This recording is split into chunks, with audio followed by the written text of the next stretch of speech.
Hey everybody, I hope everybody's doing great. This is Jibike. Today I'll be sharing reflections on the book we're reading at the book club of the program I coordinate at the university here in Minnesota. So we're in chapter 4, which is Breaking and Othering. The book is by John Powell, and I think if you're following me, I have showed it in my previous videos.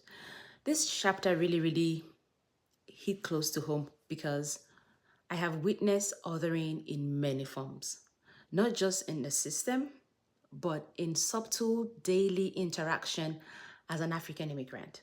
I've seen how quickly people make assumptions about intelligence, worth, or capability based on accent, culture, or even your last name.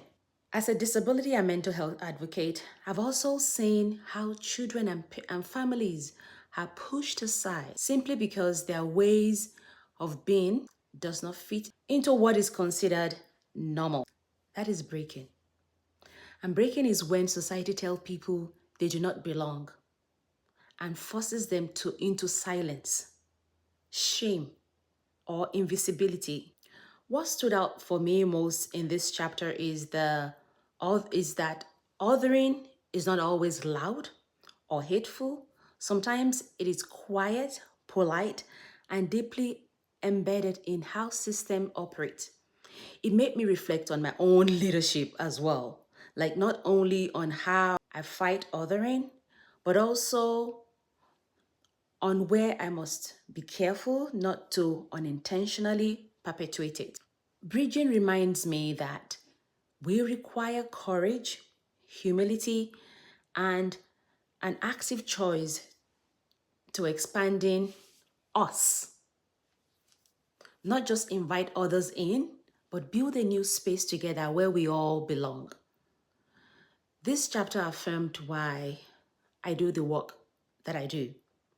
At is creating space where immigrant families, disabled individuals, individual with intellectual or neurodevelopmental disability, and marginalized communities are not just seen, but valued, trusted, and heard. It reminded me that healing begins when othering is named, and belonging begins when we are willing to bridge. Let me know what you think.